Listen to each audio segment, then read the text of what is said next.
네, 안녕하십니까. 4월 13일 주식 클래스 내일 정시입니다. 자, 오늘은 기타 법인, 우리가 주식 투자자별 동향을 보게 되면 뭐 개인 투자가도 있을 거고 외국인 투자가도 있을 겁니다. 연기금도 있었겠죠. 근데 가끔 보면 기타 법인이라는 친구들이 노출이 돼요. 그리고 또 이하고 주식을 하다 보면 예전에 하이브라든지 뭐 셀트리온이라든지 오늘은 또 엔캠이라는 기업이 블락틸이라는 단어가 나왔는데 이 단어를 좀 알아보는 그런 시간을 갖도록 하겠습니다. 자, 정시부터 바로 보도록 할까요? 갑자기 자동차, 어제 이제 우리가 자동차 기아 PBB 이야기했습니다만 오늘 자동차의 날이었죠. 자동차의 날이었고 또 셀트리온의 날이었던 것 같아요. 배터리는 쉬었지만.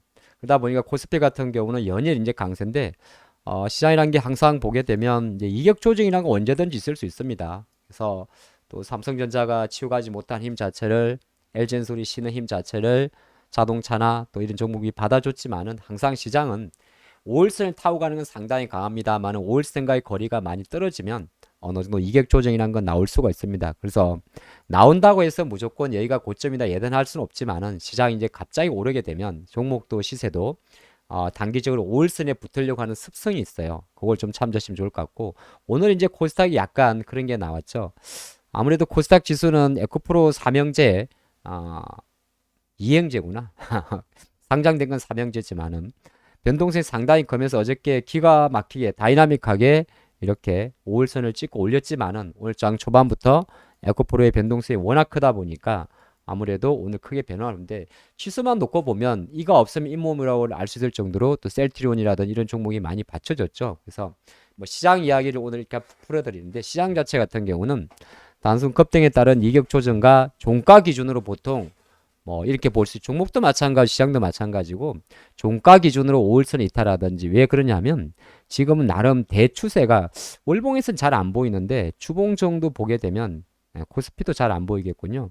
일봉에서는 보이네요. 상당히 강력한 시세, 2365에서 시작했던 200포인트의 강력한 추세가 나오기 때문에 정별에서의 조정은 약간 한 박자 넣는 것도 괜찮습니다. 그나마 이제 지수는 이렇게 변동폭이 뭐 3, 4% 움직이는 게 아니니까 좀 안정적인데 종목들은 뭐 오늘 아시겠지만은 에코프로 변동성을 보시다시피 상당히 변동성이 큽니다. 그래서 에코프로 어디 갔어요?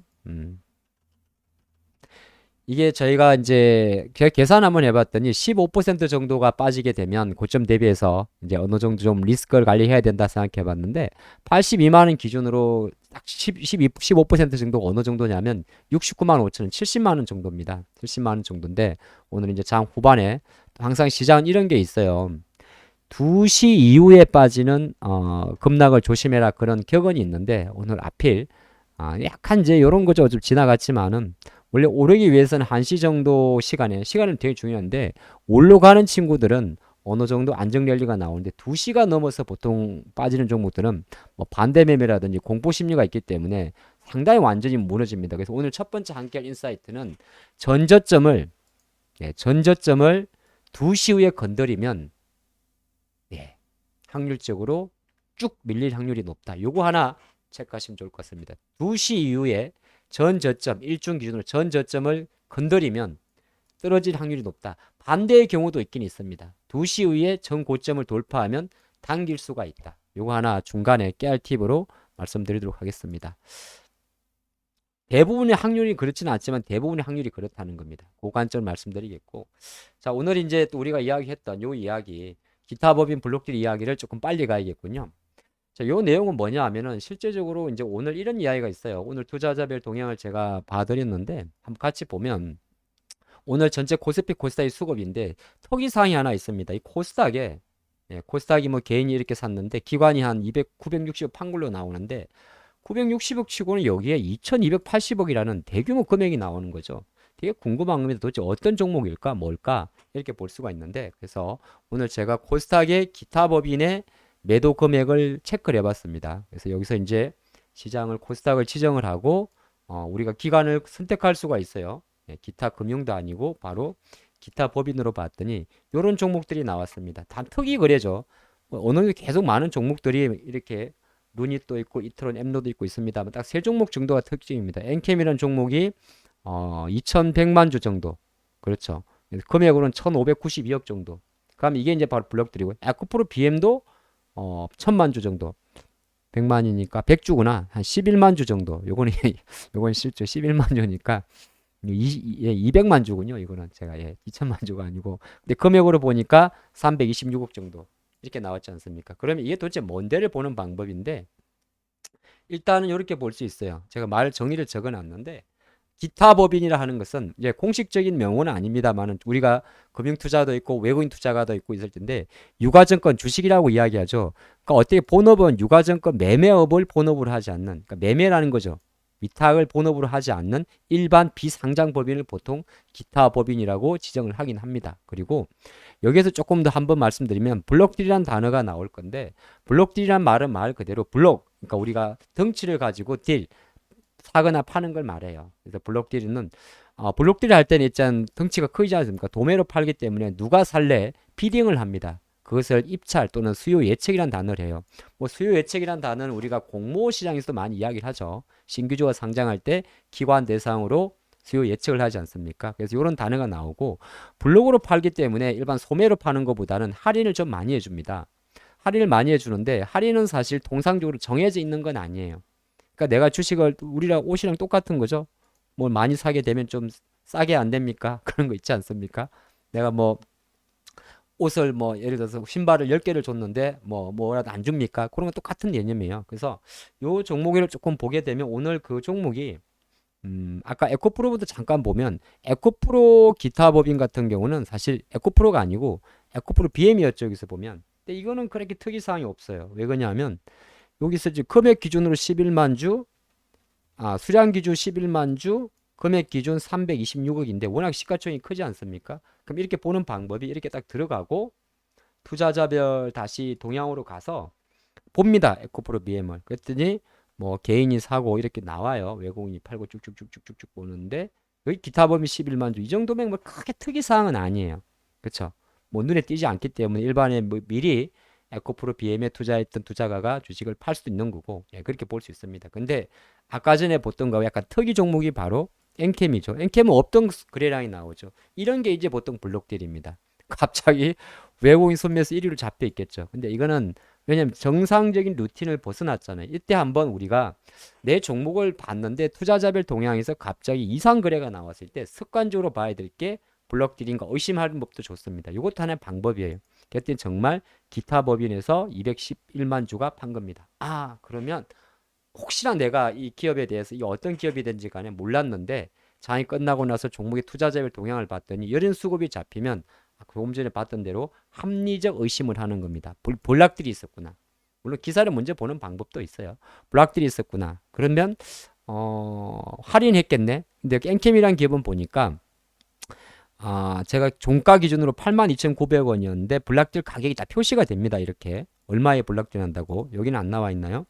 표시가 됩니다. 그래서 73,781원으로 11% 정도를 할인했더라고요. 통상보다는 조금 많습니다.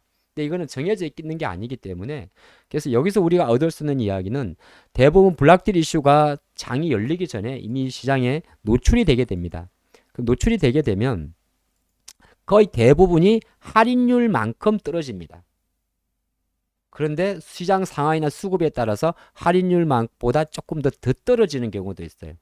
엔캠이란 기업은 할인율이 아까 74,000원대 조금 언저리면 74,000원 정도까지는 떨어집니다.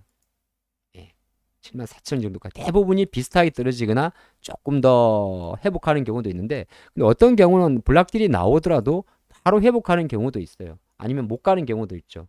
그럼 오늘 이 기업의 주가는 오전에 회복을 하지 못한 못 간 거는 하필 오늘 또 시장에서 운이 없는 거죠.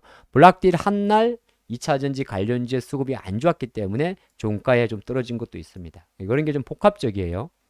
그리 볼 수 있을 것 같고 조금 더 이어서 해보면 자 그런 관점에서 놓고 봤을 때 이런 거 우리가 어떻게 확인할 수 있습니까? 라고 묻는다면 다 공시가 나오는데 공시에 봤을 때 많은 공시 중에서 대량 보유 상황 보고서라는 공시가 나옵니다. 이 공시는 뭐냐면 최소한 5% 전후의 지분을 갖고 있는 이 기업들 또는 임직원이겠죠.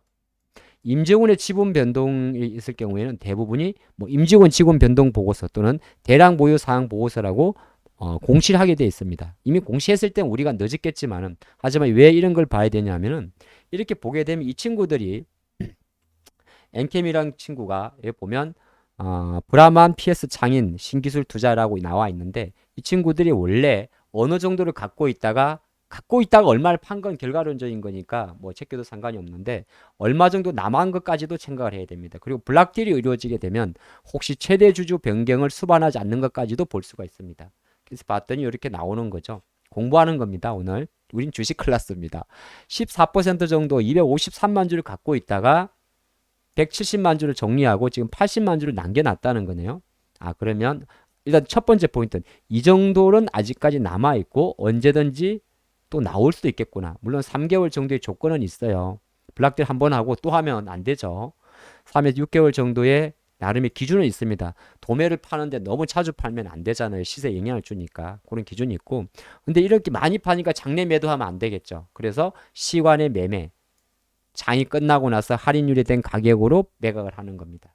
그러니까 장중 거래량에 왜곡이 생기는 거죠. 그러니까 장중에는 왜곡이 안 생기는데 장 끝나고 나면 거래량이 폭증돼 있습니다. 보통 그런 거는 이제 만약에 시스템 트레이닝을 하시는 분이라면 이제 그거를 트래킹 에러라 이야기해서 수정을 해줘야 되는 겁니다. 오늘 내일 정시 치고 내용이 되게 깊네요. 이거는 교양 수업으로 가야 될 것 같은데. 그리고 이제 또 하나가 이 친구들이 그러면 앞으로 더 팔까요 안 팔까요 볼 수 있는 단어가 보유 목적이었습니다. 왜 갖고 있었느냐? 단순 투자가 있어요. 또는 보유 목적에는 경영 참가라는 것도 있습니다. 경영 참가라는 건 사실 별로 이제 어떻게 보면 상당히 좀 만약 경영 참가로 만약에 매수가 들어오게 되면 주가는 폭등을 하겠죠. 대부분 이렇게 단순 투자가 많은데 단순 투자라는 건 뭐냐 하면 여기도 나와 있나요? 예. 단순 투자라는 건 뭐냐 하면 결정적으로 내가 이 기업에 재무적 투자가로서 FI라고 이야기를 하는데 상장되기 전에 이 기업의 미래를 보고 그러다 보니까 미래를 본다는 것은 대부분 일반 우리가 전환사채를 발행하는 뭐 CB라든지 그런 게 아니고요. CB라든지 BW가 아니고 대부분이 이제 벤처 캐피탈 정도 보시면 좋을 것 같아요. 그래서 이 보고자도 보면 신기술 투자 조합으로 나오는 거죠. 이렇게 이제 공부를 할 수가 있습니다. 그럼 이제 결론이 중요할 거예요. 그럼 앞으로 이런 경우가 생기면 주가는 도대체 어떻게 되는 겁니까? 라고 묻는다면 자, 기업이 블록딜로 주식을 팔았다는 건 두 가지를 해석을 받아들입니다. 첫 번째는 뭐 더 갖고 있으면 그냥 현금화 하면 되지 뭐하러 챙기느냐. 그래서 일시 대부분이 시장 관점에서는 블락딜 이슈가 나오게 되면 아유 앞으로 성장성이 없나 이렇게도 볼 수 있는데 꼭 그렇지만은 않아요. 오늘 언론에서 많은 기사들이 뭐 몇 배 먹었으니까 뭐 대치 이렇게 나오는데 그네들의 이해관계는 상당히 복잡합니다. 그리고 어떤 이런 FI들은 하나의 기업에 투자를 하질 않아요. 이런 창업 투자 회사들은 그렇기 때문에 그네들의 로직에 따라서 기간이 만료돼서 청산한 경우 보통의 CB 같은 경우는 이익을 따집니다만은 이런 기업 같은 경우는 보통 무이자로 들어오기 때문에 예정된 스케줄에 따라서 물량을 정리한 것이고 또 하나 놓고 봤을 때는 그렇다면 그 누군가 외국인은 이 물량을 받아갔다는 겁니다. 기업의 펀더멘탈엔 이견이 없는 거죠. 만약에 이 엔캠이라는 예를 들었습니다만 이 기업의 실적이 앞으로 좋아지고 전액의 풍미 모멘텀이 계속 살아있다면 어떻게 보게 되면 일시적으로 단기 수급 악화에 따른 또는 이런 내용을 주지하지 못한 일반 단기 성향의 투자가들의 손절 물량이 나온다고 하더라도 주가는 다시 시간을 갖고 하방 경직을 보이게 됩니다. 이런 관점으로 오늘 좀 긴 시간 좀 체크해 봤는데 우리가 기타 법인의 또 기타 법이란 내용보다는 이 블록들이 의미하는 것 자체와 왜 FI는 일정한 시점에 주식을 팔까 그리고 팔고 났을 때 주가 흐름은 과연 무엇이 포인트인가 그거를 캐치하는 좋은 내용이 됐으면 좋겠습니다. 내일 뵙겠습니다.